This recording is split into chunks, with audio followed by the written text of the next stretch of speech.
Hello everyone, চলো তোমাদের সাথে শেয়ার করবো আমি অ্যানাদার মিনি ব্লগ। এটা ছিল আমার সোমবারের ব্লগ। তো সকালবেলা ওঠার পর আমরা বেরিয়ে পড়েছিলাম জল ঢালার জন্য। এটা ছিল বর্ধমানের 108 শিব মন্দির। যারা জানো তারা জানো কতটা জাগ্রত বাবার মন্দির।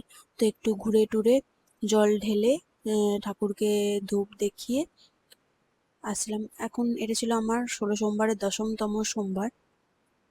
তো একটু সময়টা খারাপ যাচ্ছিল এই আর কি। তারপরে বেরিয়ে একটু ফুচকা খাচ্ছিলাম, কারণ সকাল থেকে কিছু খাওয়াও হয়নি। আর ফুচকাটা দেখে আমার মেয়েদের রেজিস্ট করা খুব টাফ, যারা রিলেট করতে পারছো পারছো। তো একটু বেরিয়ে নিরামিষ বলে খেয়ে নিয়েছিলাম ফুচকা। তো খাওয়ার পর আবার তাড়াতাড়ি করে বাড়ি চলে আসলাম, তখন সন্ধে হয়ে গেছিলো, 5টা বেজে গেছিলো। আর তাড়াতাড়ি করার এই কারণে আমি কলকাতায় আবার ফিরে আসছিলাম। তো তারপরে ট্রেনে চেপে আমরা বেরিয়ে চলে এলাম। আর এটা ছিল আমার পুরোনো ফ্ল্যাটটা, এখানে আমি আগে থাকতাম। তো আমার এত মন খারাপ হচ্ছিল এটা দেখে, কি বলবো। তারপরে একটা শেয়ারিং ট্যাক্সি পেয়ে সেই ট্যাক্সি করে চলে এসেছিলাম ফ্ল্যাটের কাছে।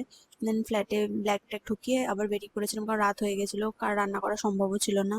তাই বেরিয়ে পড়েছিলাম ফুল আনতে, কারণ কালকে আবার আছে পুজো, ঠাকুরের ফুল নিয়ে। আর এই চিলি চিকেনটাই আনতে গেছিলাম। তো চিলি চিকেনটা নিয়ে এসে রাত্রেবেলা আমরা ডিনার করে নিয়েছিলাম, আলু ফুলকপি তরকারি, রুটি আর এই চিলি চিকেনটা। That's it for